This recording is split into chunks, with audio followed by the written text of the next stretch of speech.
Bienvenidos al informativo de Magnífica.tv, dedicado a ofrecer noticias de la Iglesia. Es miércoles 4 de junio de 2025 y estos son nuestros titulares. El Papa ha mandado un mensaje a los obispos latinoamericanos en el que les pide ser fieles a la palabra de Dios, a la tradición y al magisterio. El Papa León XIV ha nombrado presidente de la Academia Pontificia para la Vida a Monseñor Pegoraro, hasta ahora canciller de la misma. El cardenal de Toronto, Frank Leo, ha pedido a sus feligreses que junio sea el mes del Sagrado Corazón de Jesús, y no de otras cosas, aludiendo sin citarlo al mes del orgullo gay. Más de 1 millón de personas han peregrinado en Uganda para honrar la memoria de los mártires que prefirieron morir antes que cometer actos homosexuales. Las matanzas de cristianos a mano de musulmanes en Nigeria no cesan. En los últimos días han sido varios centenares los que han sido asesinados. El Papa ha pedido a los obispos latinoamericanos fidelidad a la palabra, a la tradición y al magisterio. Es un golpe mortal al culto sincretista a la Pachamama. La 40ª Asamblea General Ordinaria del Consejo Episcopal Latinoamericano y Caribeño, CELAM, se ha celebrado del 26 hasta el 30 de mayo en Río de Janeiro, Brasil, conmemorando el 70º aniversario de la primera Conferencia General del Episcopado Latinoamericano, realizada en la misma ciudad en 1955. León XIV les ha enviado un telegrama en el que les ha pedido que las soluciones sean según el criterio de la Escritura, la tradición y el magisterio. Ha hablado de colegialidad, pero no de sinodalidad. Tampoco ha mencionado conceptos como inclusión o ecología. En el telegrama enviado al presidente del CELAM, cardenal Sprengler, el Papa da unas normas claras sobre los criterios que deben regir la evangelización en el continente. Saludo cordialmente a todos los obispos de América Latina y el Caribe, reunidos en espíritu colegial para discernir juntos los desafíos que el tiempo actual presenta a la Iglesia en América Latina y buscar en comunión afectiva y efectiva iniciativas pastorales que lleven a soluciones según los criterios de la Sagrada Escritura, la tradición y el magisterio. Y añade el pontífice, en la actual situación histórica en la que un gran número de hombres y mujeres sufren la tribulación y la pobreza, ocasionadas por las continuas crisis a escala continental y mundial, tenemos urgente necesidad de recordar que es el resucitado, presente en medio de nosotros, quien protege y guía a la Iglesia, reavivándola en la esperanza a través del amor. En 1955, el 90% de la población latinoamericana era católica, mientras que en 2025 solo lo es el 58%. En cambio, los evangélicos y las sectas han pasado del 5% al 27%, mientras que los no creyentes han subido desde el 1% al 12% en el mismo plazo de tiempo.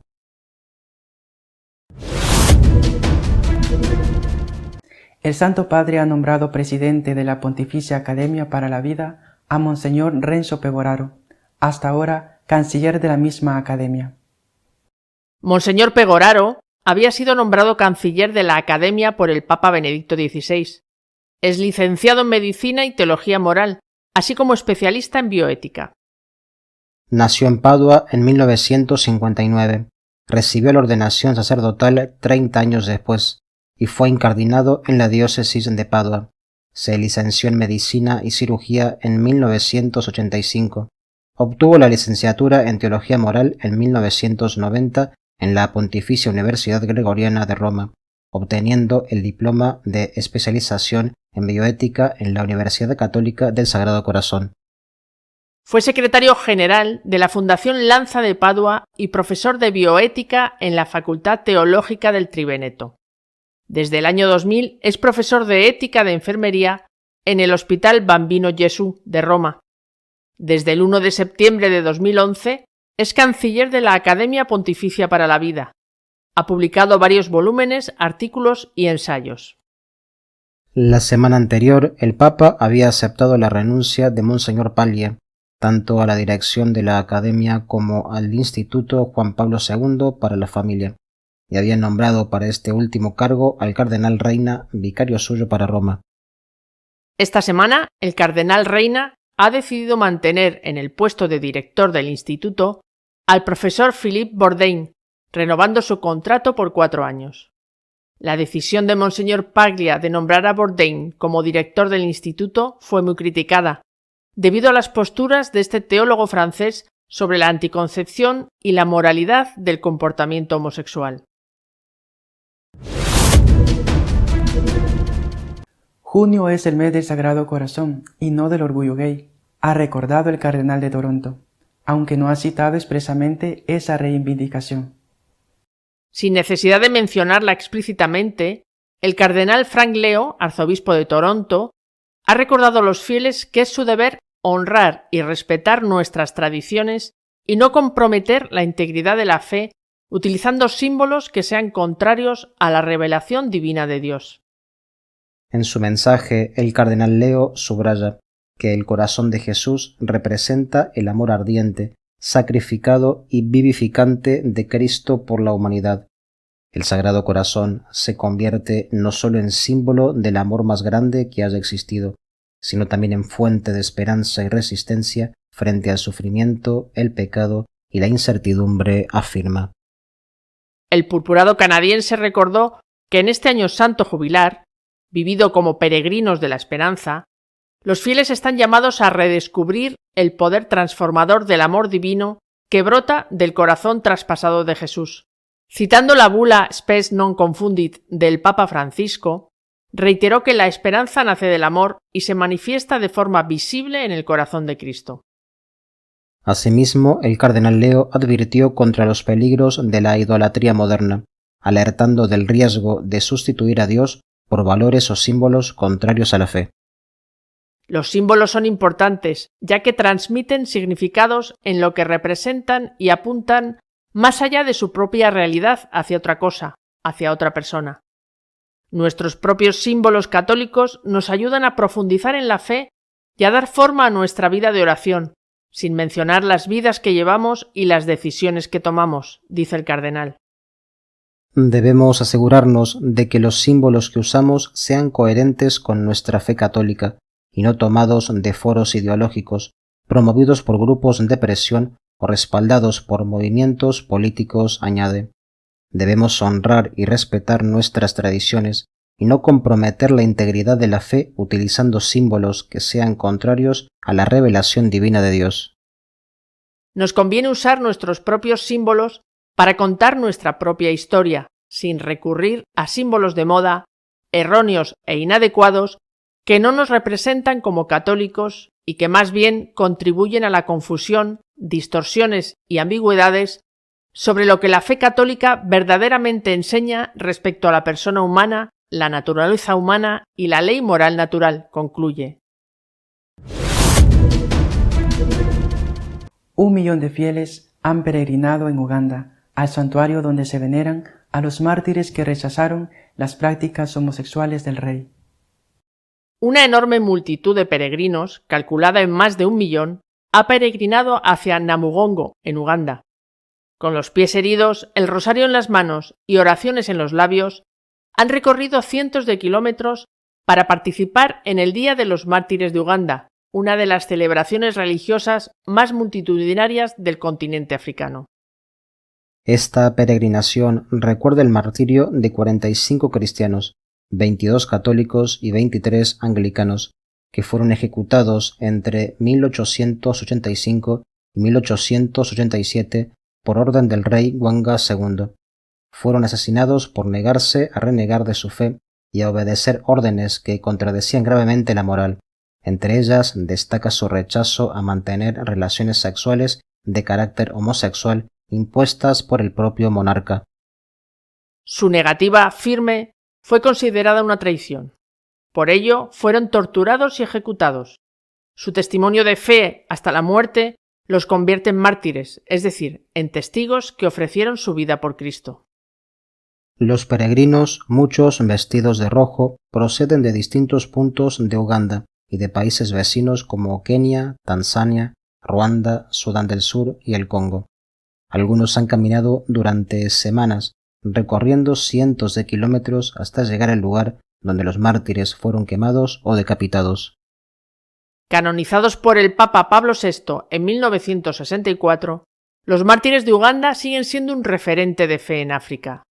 San Juan Pablo II visitó Namugongo en 1993 y el Papa Francisco celebró la Santa Misa en el santuario en 2015. En la actualidad, una basílica dedicada a los mártires preside el lugar donde San Carlos Lwanga fue quemado vivo el 3 de junio de 1886. Las matanzas de cristianos a mano de musulmanes en Nigeria siguen produciéndose. Se alzan voces que piden armas para que los cristianos se puedan defender. Una serie de brutales ataques en Nigeria contra poblaciones cristianas en la región del Middle Belt ha dejado al menos 36 personas muertas, además de varios heridos, entre ellos un sacerdote, y secuestrados. Los hechos ocurrieron entre el 24 y el 26 de mayo. En un comunicado, el padre Oliver Ortese de la diócesis de Makurdi criticó a las fuerzas de seguridad por no haber intervenido durante el ataque. Hay un puesto militar donde están alojados soldados del ejército nigeriano administrado por el gobierno y fue ahí donde ocurrió este incidente. La violencia se intensificó al día siguiente, cuando 20 personas fueron asesinadas en Ahondona, una población cercana. Los atacantes abrieron fuego indiscriminadamente, causando víctimas civiles y provocando pánico. Muchos residentes huyeron de sus hogares en busca de seguridad. El mismo día, 3 miembros de una familia, un padre, su hijo adolescente y un niño de 2 años, fueron asesinados en la aldea de Yelewata. La esposa sufrió heridas graves. El ataque se produjo tras la brutal golpiza a un agricultor de 67 años y la destrucción de su cultivo de yuca. El 26 de mayo se produjeron otros 5 ataques en Tseorbiam y otras 6 en Aume, en la misma región. El padre Moses Aundover, vicario general pastoral y director de comunicación de la diócesis de Makurdi, ha declarado que la situación podría desembocar en una respuesta armada por parte de los cristianos si el gobierno no actúa con urgencia.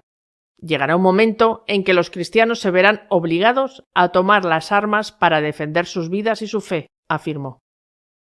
Desde el 2009, Nigeria ha sido escenario de una campaña sostenida de violencia islámica, comenzando con Boko Haram y continuando con grupos armados que actúan con impunidad, según un informe de 2023 de la ONG católica Intersociety. Al menos 52.250 cristianos nigerianos han sido asesinados en los últimos 14 años.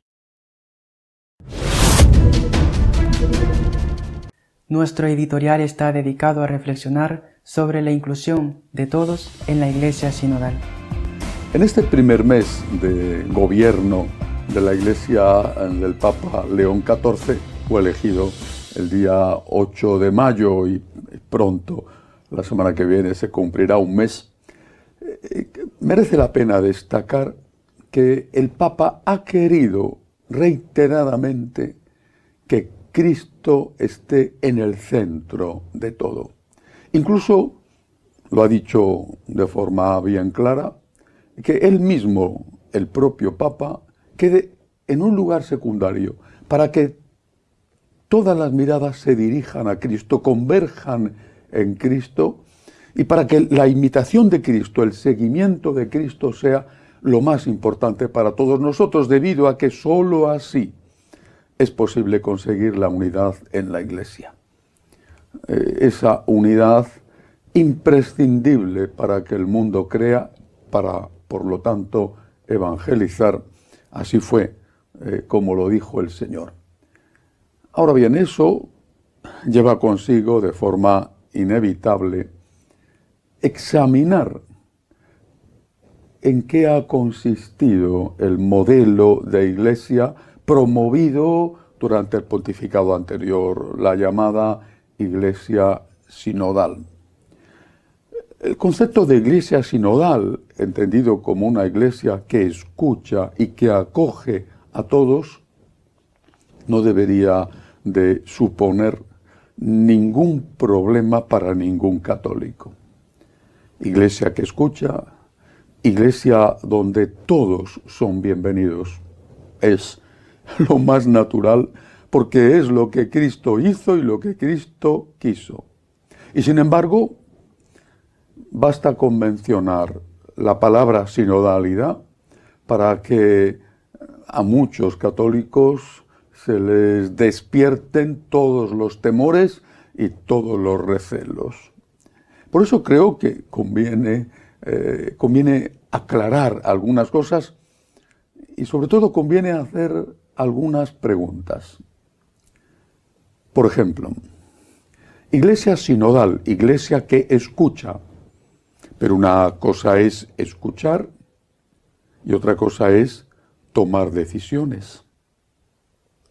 En el último sínodo no hubo laicos que escuchaban, lo cual está muy bien, sino que hubo laicos que, además de opinar, que está muy bien, tomaban decisiones y tenían derecho a voto.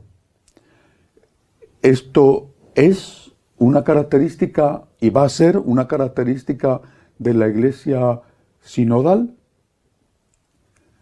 ¿Esto es compatible con el gobierno de la Iglesia reservado a los que han recibido el sacramento del orden, tal y como especifica claramente el Concilio Vaticano II y tal y como enseña nuestro Señor al crear una Iglesia apostólica y transmite fielmente la tradición? Primera pregunta. Segunda cuestión, segunda pregunta.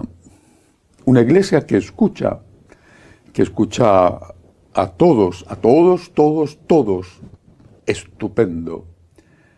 Pero muchos tuvieron la impresión en el sínodo pasado de que esos laicos que estaban participando en el sínodo con derecho no solo a voz, sino también a voto, procedían en su mayoría de un sector de la Iglesia que no estaba identificado con una interpretación del Concilio Vaticano II en continuidad con la palabra de Dios y la tradición, sino que estaban más bien identificados con el llamado espíritu del concilio que promovía la aplicación del Concilio Vaticano II en ruptura con todo lo anterior, usando las palabras empleadas por el Papa Benedicto XVI de una interpretación y aplicación del concilio en continuidad, hermenéutica de la continuidad, o en contradicción, en ruptura, hermenéutica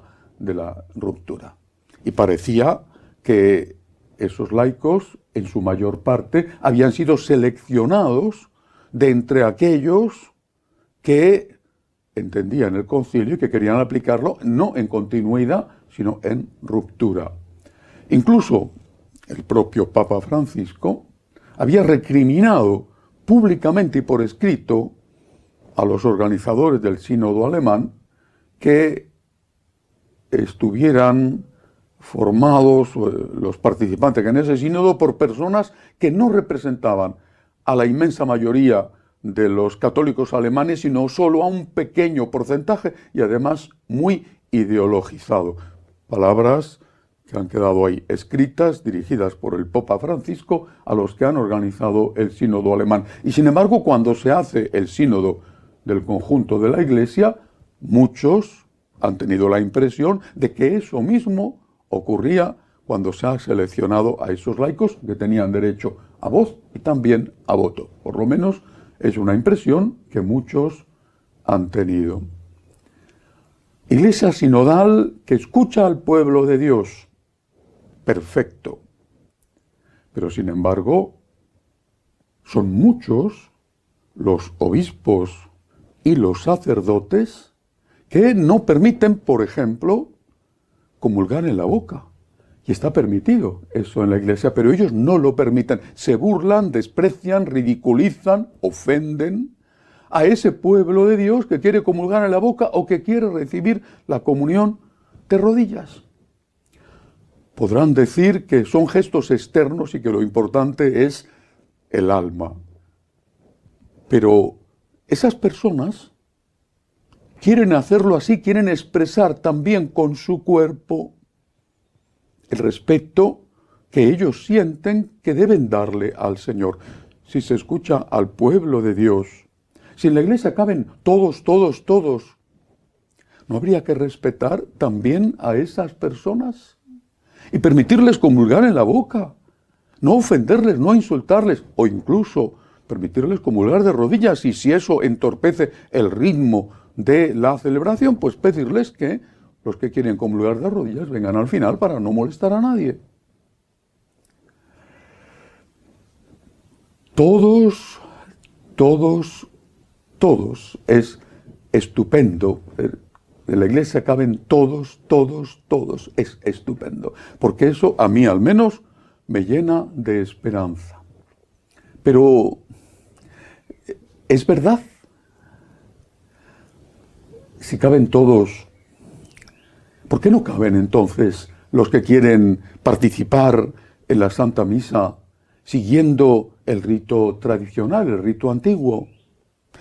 Me refiero a una participación en línea con lo que pidió, promulgó el Papa Benedicto XVI.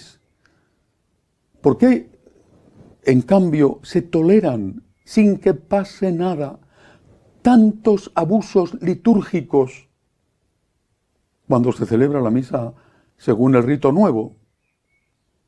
Recientemente, en la Catedral de Paderborn, en Alemania, ha ocurrido un hecho escandaloso y blasfemo en una representación dentro de la catedral. La propia diócesis ha pedido disculpas ante el aluvión de críticas, ha pedido disculpas, ha dicho que ellos no estaban enterados de lo que allí iba a ocurrir, pero es su responsabilidad.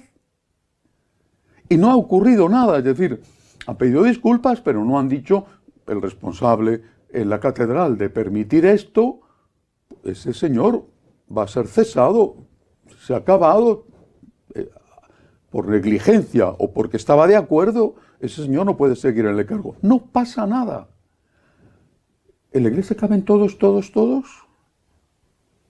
¿Y por qué entonces los de la misa tradicional tienen tantísimas restricciones y en cambio se tolera tantos abusos litúrgicos cuando se celebra la misa según el rito nuevo? Incluso muchos que no participan en la misa tradicional.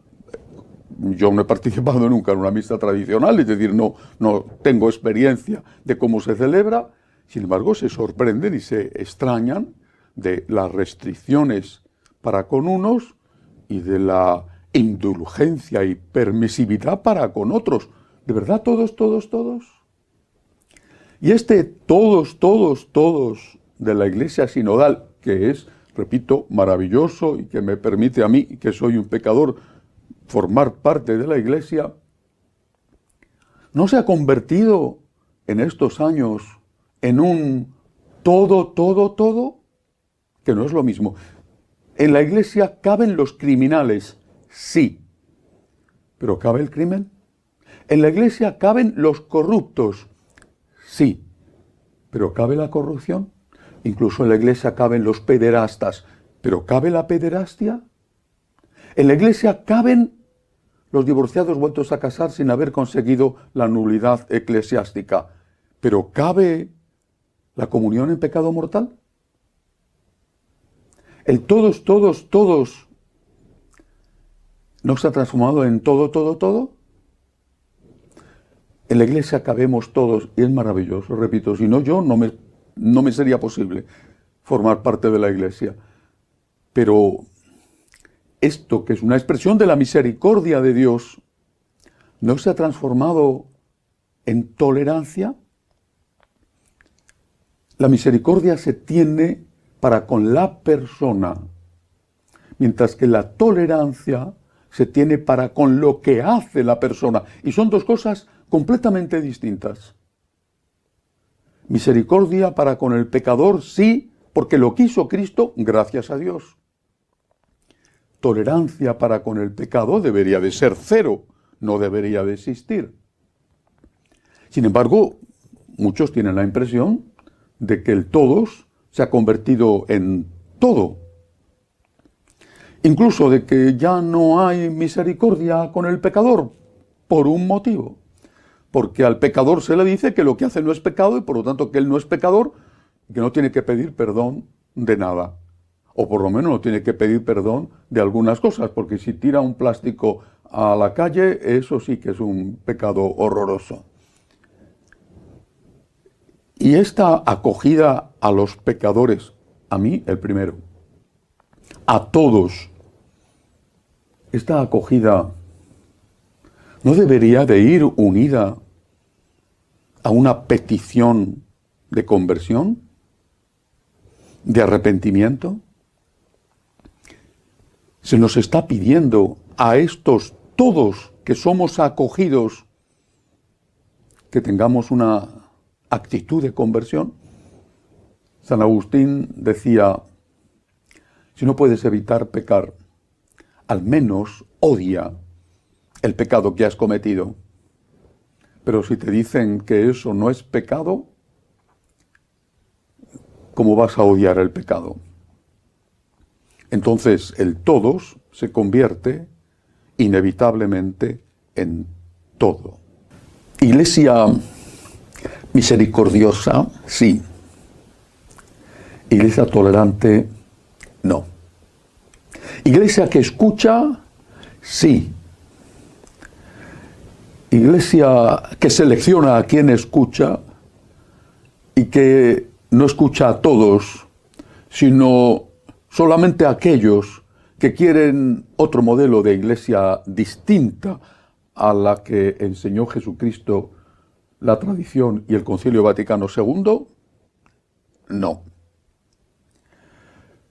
El Papa no lo tiene fácil para unir estas dos sensibilidades, estas dos tendencias en la Iglesia y debemos rezar mucho por él.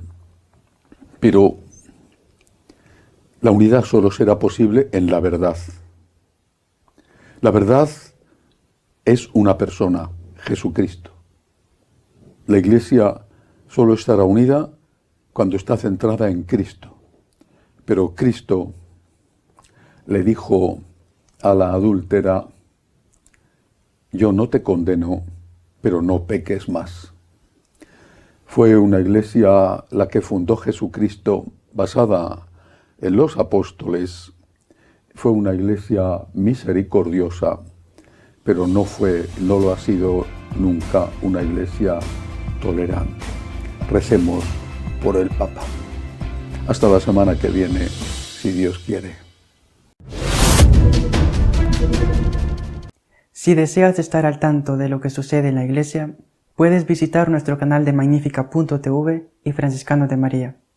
Hasta la semana que viene, si Dios quiere.